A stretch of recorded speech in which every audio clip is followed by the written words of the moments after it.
She texted, working late at the office meeting. Don't wait for me.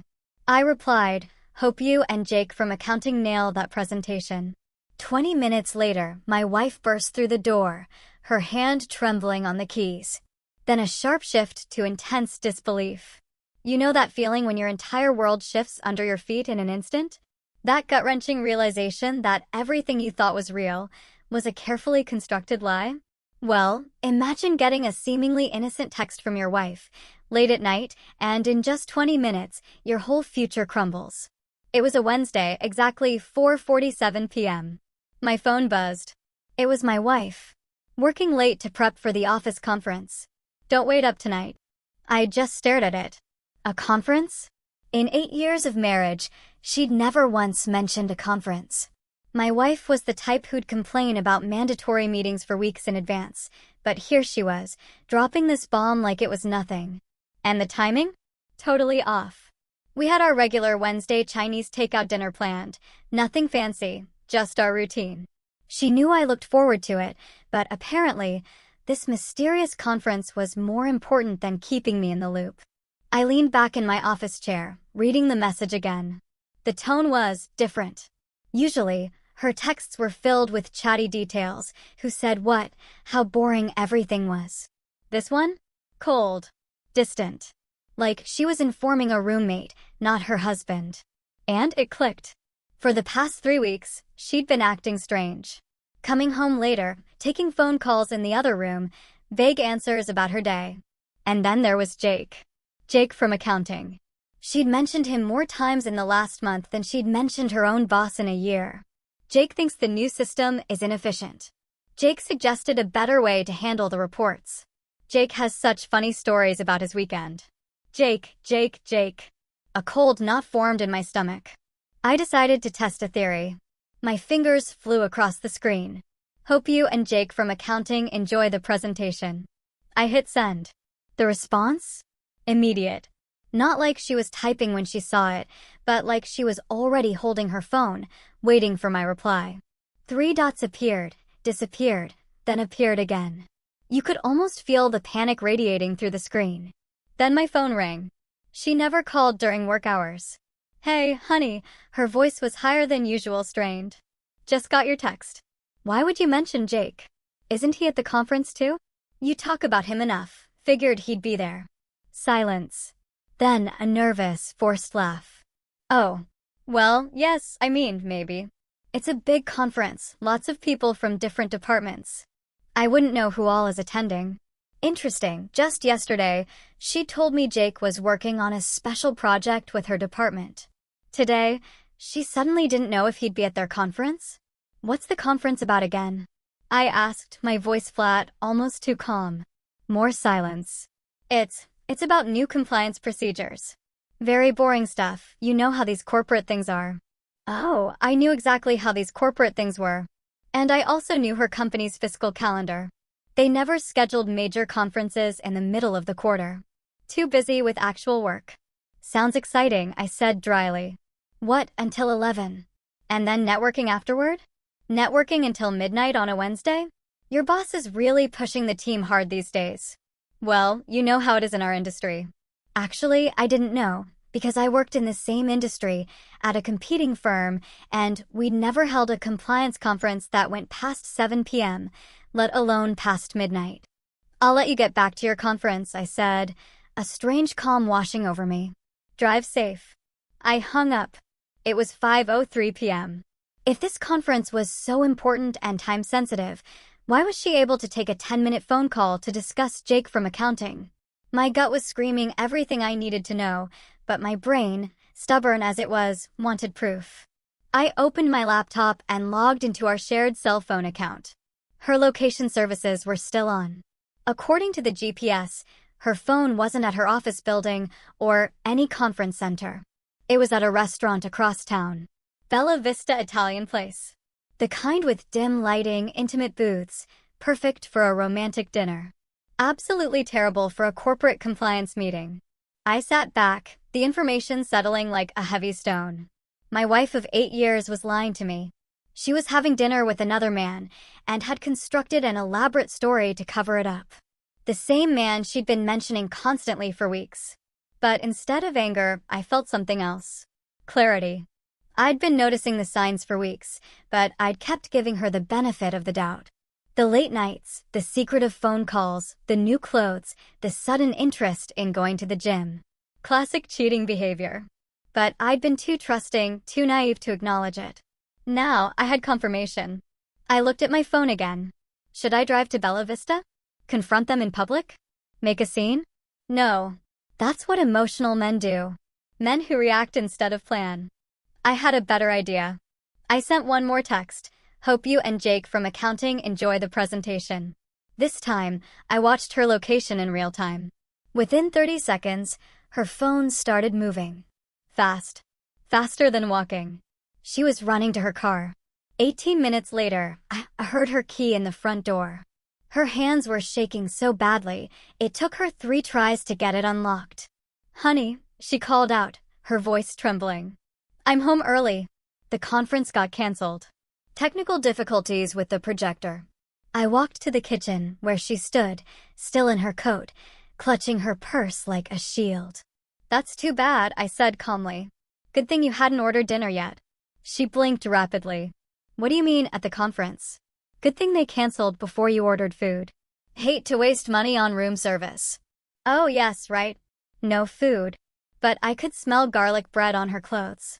And there was a small red sauce stain on her white blouse that hadn't been there this morning. How is Jake? I asked casually. Her face went pale. Jake? You know, Jake from accounting. The one you hoped would enjoy the presentation. Did he make it to the conference before it got canceled? She opened and closed her mouth like a fish. I don't. Why do you keep asking about Jake? Just curious. You mentioned him so often, I feel like I know the guy. She forced a laugh. Do I? I hadn't noticed. I smiled. Not a warm smile. The kind of smile that doesn't reach your eyes. Must be my imagination. She excused herself to change clothes, but I noticed she took her phone with her. When she came back down, she was wearing a different perfume. Not the light floral scent she'd worn this morning. Something heavier. Something meant to cover up another smell. We ordered Chinese food and sat on the couch. She kept checking her phone, jumping every time it buzzed. When a number she didn't recognize called twice, she declined both times. Popular night, I observed. Just spam calls. At 9:30, she yawned dramatically. I'm exhausted from that conference. I'm going to bed early. But she didn't go to sleep.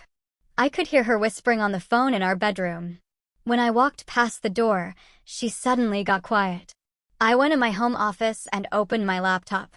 Time to do some research on Jake from accounting. Social media made it easy.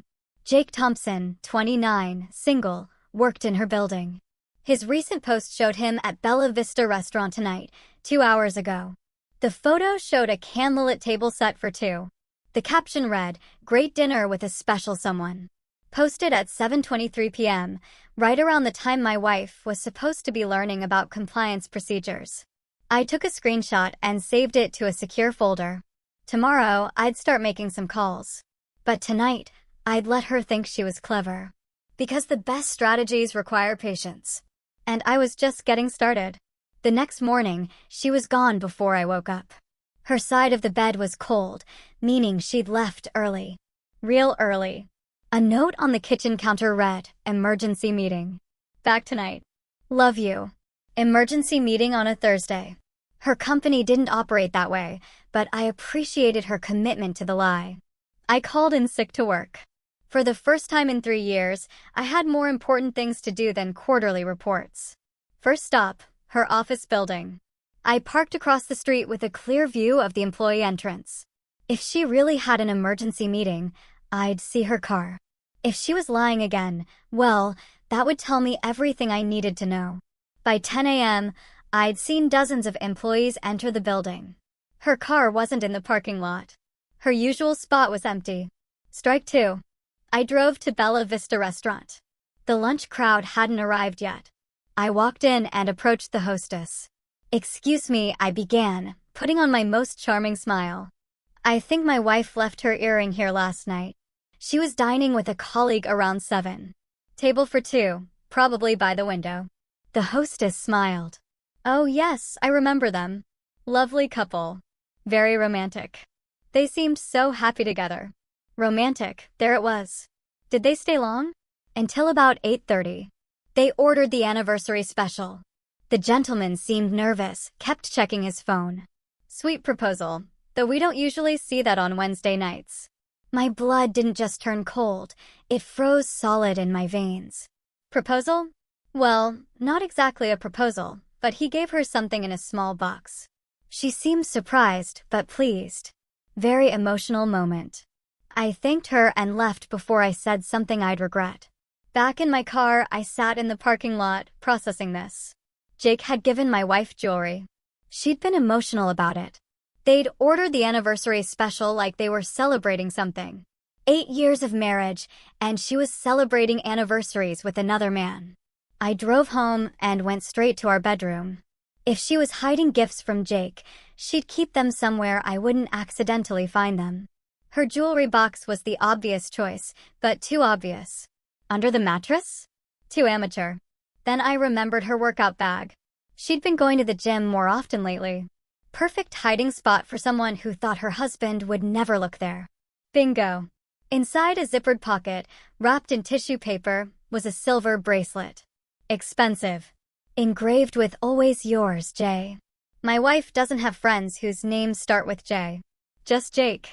I took photos of the bracelet from every angle, documenting the engraving. Then I wrapped it back up exactly as I'd found it. Next, I checked her laptop. She'd been careless with passwords lately, probably because guilt makes people distracted.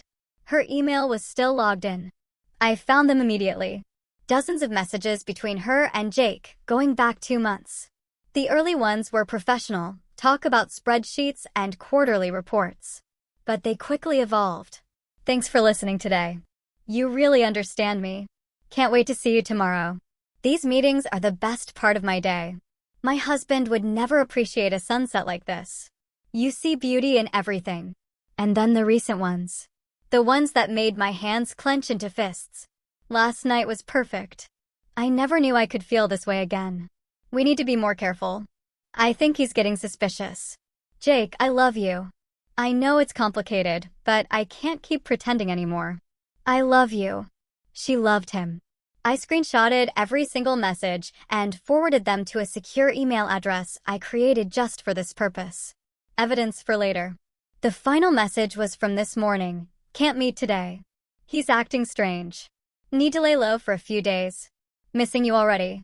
So that's where she really was. Not at an emergency meeting. Hiding from me because she thought I was getting suspicious. She was right. I closed the laptop and went to my office. Time to research divorce lawyers. But first, I needed to understand exactly what I was dealing with. I called her company's main number. Hi, this is Dr. Miller's office.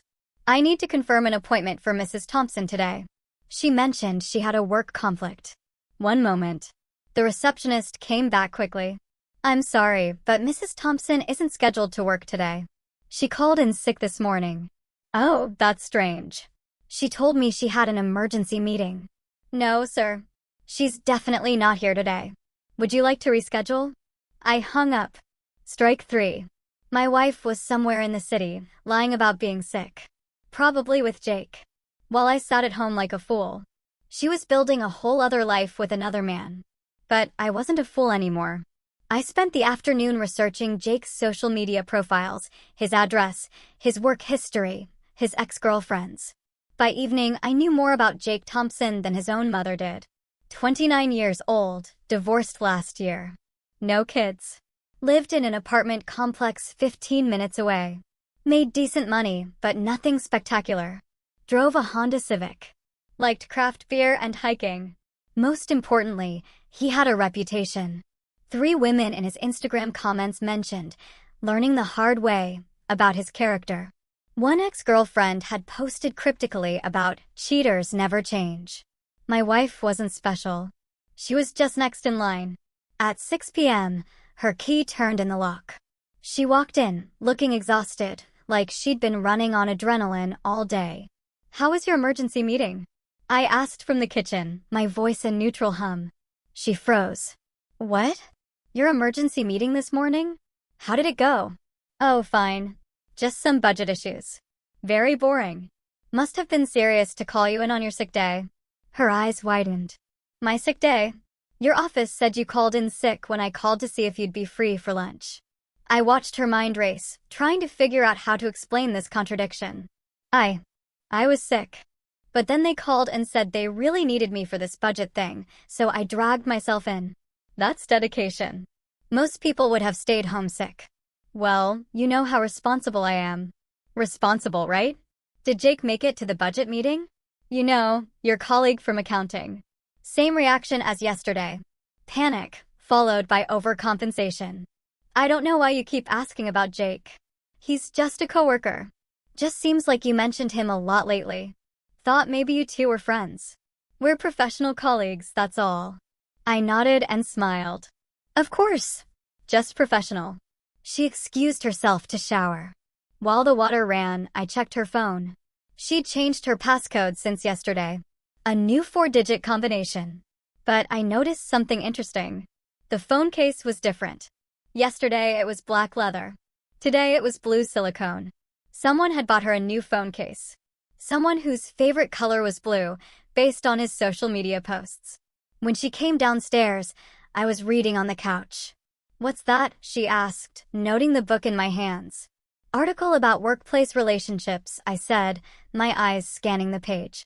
Says most affairs start with emotional connections between colleagues. She nearly dropped her coffee mug. That's interesting. It says here that 65% of workplace affairs begin with innocent conversations about personal problems. The other person becomes a confidant, someone who understands them better than their spouse. Her face was getting paler by the minute. Why are you reading about affairs? I looked up at her with innocent eyes. Research for work. We're updating our HR policies about workplace conduct. Want to make sure we cover all the scenarios. Oh, according to this, the most common sign is when someone starts working late more often, or takes mysterious phone calls, or mentions a coworker's name more frequently than usual. She sat down across from me, fidgeting with her new phone case. Those seem like pretty vague signs. Could be innocent. True. But the article says when multiple signs appear together, it's usually not innocent anymore. I turned the page dramatically. It also says the guilty party often starts arguments with their spouse to justify their behavior. Creates emotional distance to make the affair feel less wrong. She was quiet for a long moment. Have I been starting arguments? I pretended to think. Now that you mention it, you have been more critical lately. Little things. My coffee habits, how I load the dishwasher, my choice of restaurants. I didn't realize. It's okay. According to this, it's subconscious behavior. The person doing it doesn't always recognize it. I could see her mind working, probably wondering how much I actually knew versus how much I was guessing. The truth was, I knew everything. But letting her think I was just reading random articles was much more effective than confronting her directly. She went to bed early again. More whispered phone calls. More lies about being tired. But I wasn't tired at all. I had research to finish and plans to make. Because tomorrow, I was going to start gathering the kind of evidence that couldn't be explained away. Friday morning, I woke up with a plan. She was in the shower when I called her office. Good morning, this is Thompson Industries. How can I help you? Hi, I'd like to send flowers to one of your employees. My wife works there, and I want to surprise her for our anniversary. How sweet. What's her name? Mrs. Thompson. She works closely with Jake in accounting. I thought it would be nice to have them delivered during their team meeting today. Oh, I'm sorry, sir, but Jake called in sick today. And Mrs. Thompson isn't scheduled to work Fridays anymore. She switched to a 4-day schedule last month. A 4-day schedule? Since when? Are you sure? She left for work an hour ago. Let me double check. Typing sounds. Yes, sir. She's definitely off on Fridays. Has been since early March. March. Right when the Jake messages started getting personal. Thank you for your help. I hung up and checked my watch. She'd been lying about working Fridays for 2 months. Every Friday, she'd gotten dressed, taken her work bag, and left the house like she was going to the office. Where was she really going? When she came downstairs, I was making coffee. Big day at work? I asked casually. Just the usual busy Friday. That quarterly report still keeping you busy? Yes, very demanding project. I nodded sympathetically. Well, don't work too hard. It's Friday after all. I'll try to wrap up early. She kissed my cheek and left. I watched from the window as she drove away, then immediately got in my car to follow. She didn't go toward her office. Instead, she drove to the same apartment complex I'd identified as Jake's address. She parked in a visitor spot and walked straight to Building C. I parked behind a maintenance truck and waited. 45 minutes later, Jake appeared at a second-floor window. Shirtless. He waved down at her car, then disappeared. 5 minutes after that, my wife walked out of the building, adjusting her clothes. She was having sex with him in his apartment while I thought she was at work. For 2 months, every Friday had been her affair day. I followed her to a coffee shop where she sat alone for an hour, probably coming down from the guilt high. Then she went shopping, buying groceries for dinner, playing the perfect wife role. This was her routine. Work 4 days, cheat on Fridays, come home, and pretend everything was normal. I drove home and called a divorce attorney. Thompson and Associates, this is Patricia. I need to schedule a consultation about divorce proceedings. Of course. What's the general situation? Adultery. I have evidence. How much evidence? Text messages, emails, photographs, witness testimony, GPS location data, and visual confirmation. That's very thorough. Can you come in Monday at 10 o'clock? I'll be there. When she came home that evening, she was in an unusually good mood, humming while she cooked, smiling for no reason. The afterglow of spending the day with her boyfriend. You seem happy, I observed. Just a good day at work. We finished that big project I've been stressed about. The quarterly report? Exactly. Feels good to have it done. I bet. You've been working so hard on it. All those late nights and early meetings. She nodded enthusiastically. But it's finally finished. Things should get back to normal now. Normal, as if there was anything normal about this situation. We should celebrate, I said. How about I surprise you with dinner tomorrow night? That sounds wonderful. I was thinking we could go to your office. I could bring takeout. We could eat in the conference room where you've been having all those meetings. Make it special. Her smile faltered. My office. Sure. I've never seen your workspace since they remodeled, and I'd love to meet some of your colleagues, especially Jake. You talk about him so much, I feel like we're practically friends. She was quiet for a long moment. I don't think that's a good idea. Office security, you know, they don't really allow visitors. After hours. What about during regular hours? I could bring lunch on Monday. Monday's really busy. Maybe some other time. I smiled. Of course. Some other time. Saturday morning. I implemented phase 2 of my plan. I have a great idea. I announced over breakfast. Let's do something spontaneous today. Drive to the coast, walk on the beach, have dinner at that seafood place you love. She looked genuinely excited for the first time in weeks. That sounds amazing. Perfect. But first, I need to stop by your office. I left some papers in the car yesterday, and I want to grab them before we hit the road. My office. Just a quick stop. 5 minutes. You can show me the new conference room while we're there. Her excitement vanished. Actually, I don't think that's necessary. What papers? Insurance documents for the car, in case we break down on the road trip. We can get them later. It'll just take a minute. Come on. I'm curious to see where you spend so much time. She was trapped. Refusing would be too obvious, but agreeing meant exposing her lie about working Fridays. I don't have my access card with me. No problem. The security guard can let us in. You work there. On weekends, they're really strict about visitors. I'm not a visitor. I'm your husband. The word husband made her flinch. Maybe we should just go straight to the coast, she said weakly. After we stop by your office. I insist. 20 minutes later, we pulled into her company's parking lot. It was nearly empty. Just a few cars belonging to weekend maintenance staff. Looks pretty dead, I observed. Yes, most people don't work weekends. But you've been working so many extra hours lately, thought maybe you'd have company. We walked to the main entrance. She was moving slower with each step. "Maybe this isn't a good idea," she said as we reached the door. "Why not?" I just remembered they changed the security protocols. Spouses aren't allowed anymore. I walked to the information board next to the entrance. According to this, visiting hours are 8 a.m. to 6 p.m. on weekends. Family members welcome with employee escort. She was running out of excuses. "What exactly are you afraid of?" I asked directly. "I'm not afraid of anything.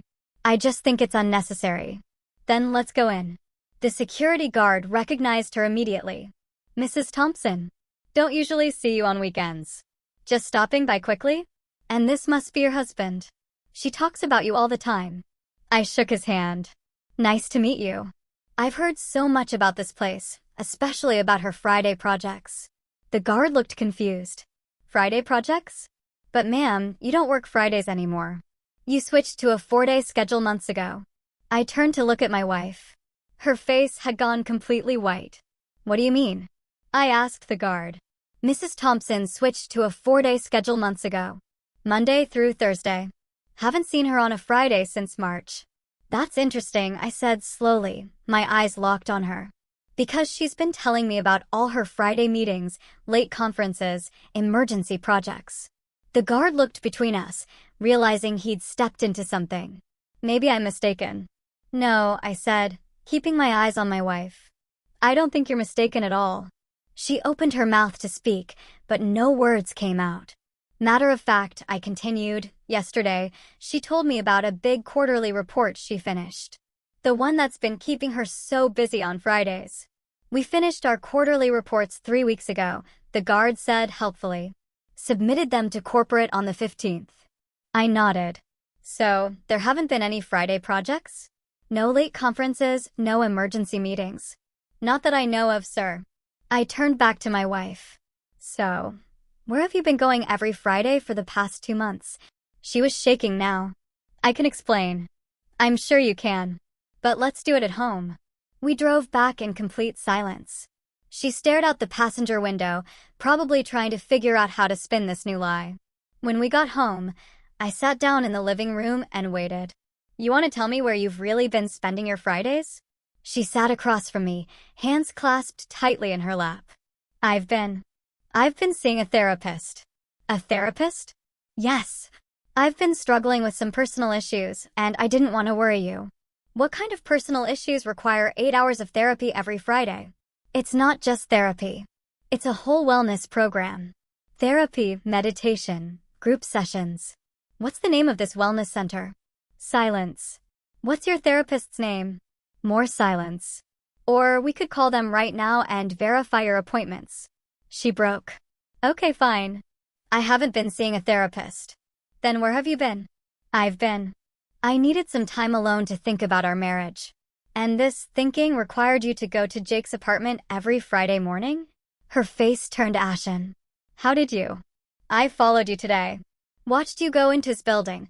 Watched you come out an hour later looking like you just had sex." She started crying. Not sad crying. Guilty crying. "It's not what you think, really.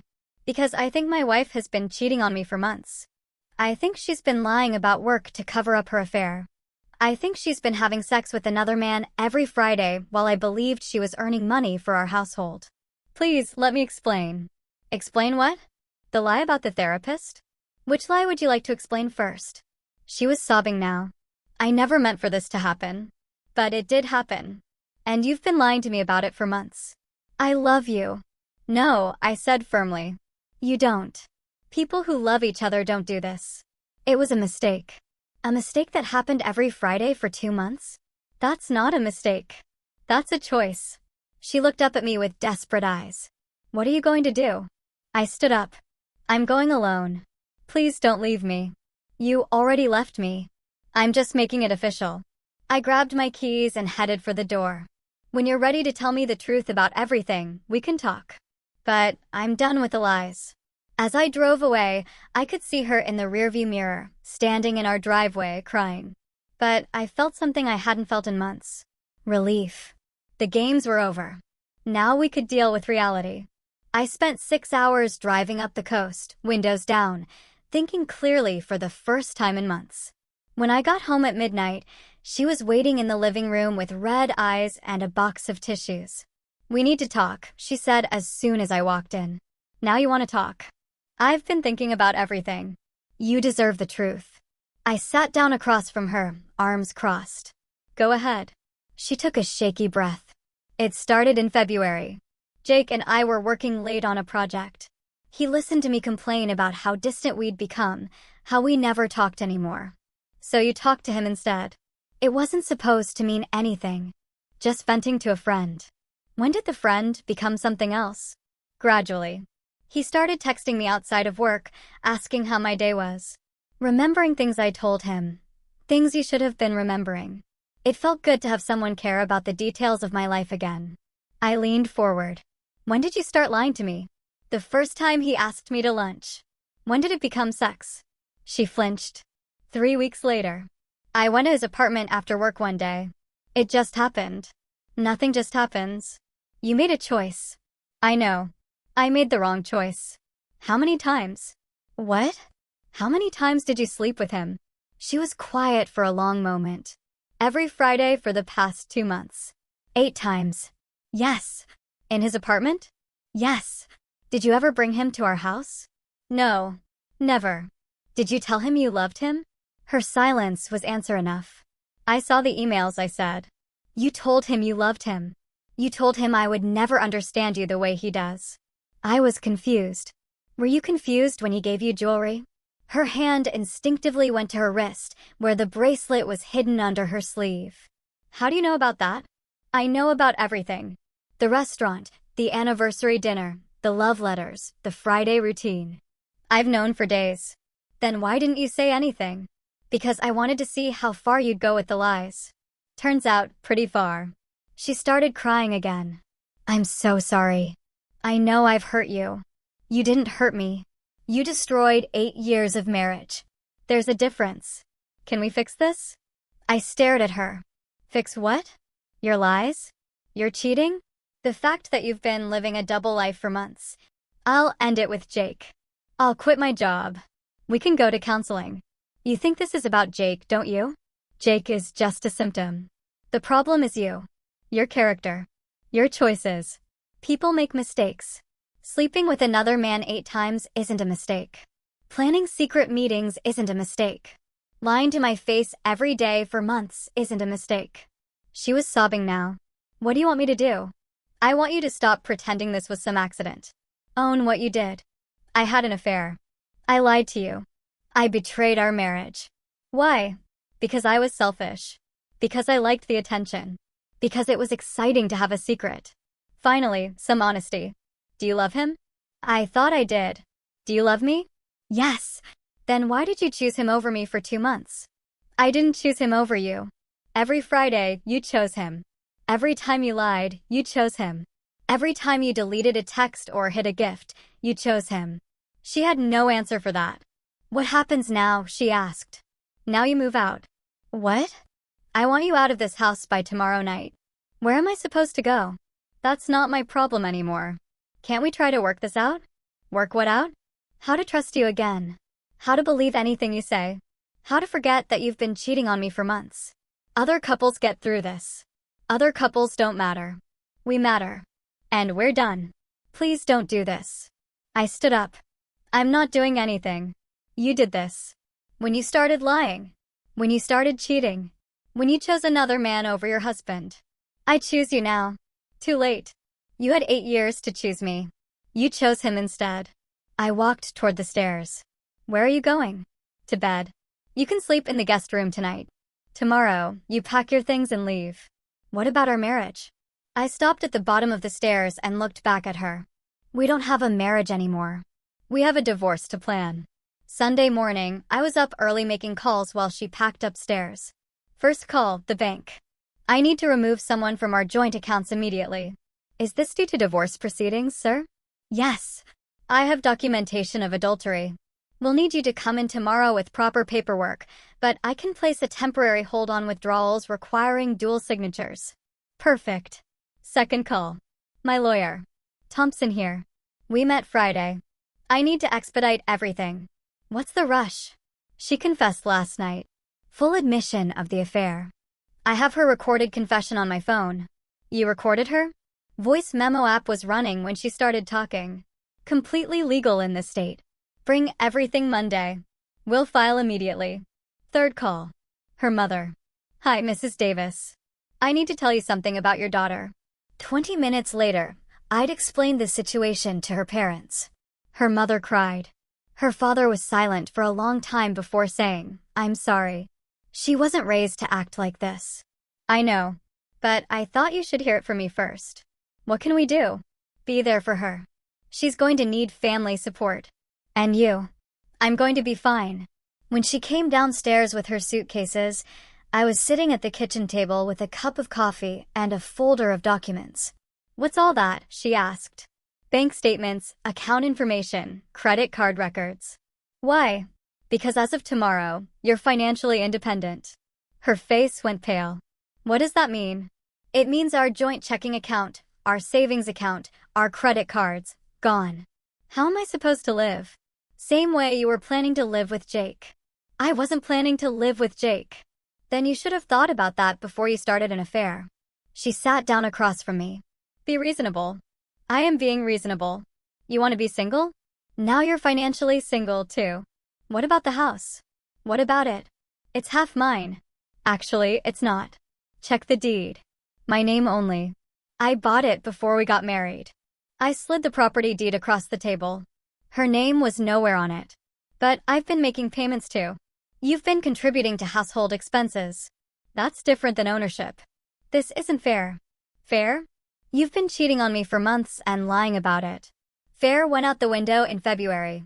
What about my car? It's in your name. Take it. What about my retirement account? Also yours. I never touched it. She was starting to understand. I'd been protecting my assets for years without realizing it. Her affair had exposed her financial vulnerability. Where am I supposed to go? Jake's apartment seemed to work fine for Fridays. I can't live with Jake. Why not? You love him. It's complicated. It was complicated when you were married. Now it's simple. You're single. She started crying again. You're being cruel. I'm being practical. You made adult choices. Now you get adult consequences. I made a mistake. You made 8 mistakes every Friday for 2 months. My phone buzzed. Text message. Who's that? She asked. Jake. Her eyes widened. Jake's texting you? I showed her the message. We need to talk. Can you call me? He wants to talk to me about what? Let's find out. I called him on speaker. Hello, this is Thompson. You wanted to talk? Yes, sir. I heard about what happened. From who? She called me this morning. Crying. I looked at my wife. You called him before you finished packing? She didn't answer. Jake, I continued. I have a question for you. Okay. Did you know she was married when you started sleeping with her? Silence. Jake. Yes, I know. And you did it anyway. It's complicated. Actually, it's simple. You knowingly slept with another man's wife. What's complicated about that? We fell in love and love. Interesting. So, when are you moving in together? Another silence. What do you mean? She's leaving today. She's single now. When's the wedding? We haven't discussed that. Why not? You love her. She loves you. She's available. It's not that simple. Sure it is. Unless you were just using her for sex and never intended to leave your single life behind. That's not. Because if that's the case, then you played her just like she played me. I need to think about things. Think fast. She needs somewhere to live tonight. I hung up. My wife was staring at me in shock. He doesn't want me to move in with him, she said quietly. Shocking. Almost like he was just looking for easy sex with no commitment. But he said he loved me. Men say lots of things to get what they want. He's not like that, really. Because he just proved he's exactly like that. She sat there, processing this new reality. The man she'd thrown her marriage away for wasn't ready to catch her. What do I do now? Whatever single women do. Get an apartment, pay your own bills, live your own life. I don't want to be single. Should have thought about that before you started acting single. Can we try again? No. Why not? Because I don't want to. Because trust can't be rebuilt on this foundation. Because you're not the woman I married anymore. People change. Yes, they do. You changed into someone who lies and cheats. I changed into someone who won't tolerate it. She picked up her suitcases. This isn't over. Yes, it is. I'll fight the divorce. With what lawyer? You just lost your income source. I'll find a way. Good luck. She walked to the door, then turned back. I really did love you. Past tense. Noted. After she left, I sat in the quiet house. For the first time in months, I didn't wonder where she really was or who she was really with. For the first time in months, I felt peace. 6 months later, I was a different man. The divorce had been finalized in record time. Her confession recording made everything simple. No contested assets, no lengthy court battles, no alimony. She'd signed everything my lawyer put in front of her. I'd used the time productively. Lost 20 pounds, gained muscle mass, updated my wardrobe, started taking cooking classes on Thursday nights, joined a hiking group that met Sundays. My social calendar was fuller than it had been in years. Work was going better, too. Without the constant distraction of wondering what she was really doing, my focus had sharpened. I'd landed 2 major clients and gotten a promotion with a substantial raise. The house felt like mine again. I'd repainted the bedroom, bought new furniture, turned her old office into a home gym. Every trace of our marriage had been systematically removed and replaced with things I actually wanted. My phone buzzed with a text from an unknown number. Can we talk, please? It's important. I knew who it was. She'd been trying to contact me for weeks through different numbers, email addresses, even social media accounts I'd blocked. I'd ignored them all, but curiosity got the better of me. What do you want? To apologize. To explain. 5 minutes. Nothing to explain. We're divorced. Jake left me. Not my problem. I have nowhere to go. Still not my problem. Please. I made a mistake. I stared at the text for a moment, then typed back. You made a choice. Live with it. I blocked the number and went back to cooking dinner. Later that evening, my doorbell rang. Through the window, I could see her car in my driveway. I didn't answer. She rang again, then knocked, then started talking through the door. I know you're in there. Your car is here. I just want to talk. 5 minutes. I turned up the TV volume. I was wrong about everything. Jake was using me. I see that now. Still nothing from me. I threw away 8 years for someone who didn't even care about me. I muted the TV but didn't move toward the door.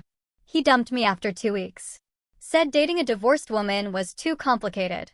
Too much drama. Interesting, but irrelevant. I've been staying in a motel for 3 months. I can't afford an apartment. Not my concern. I lost my job. They said the workplace relationship created a hostile environment. She was crying now, I could hear it in her voice. My parents won't help me. They're ashamed of what I did. Good for them. I know I don't deserve forgiveness, but I'm desperate. I walked to the window and looked out.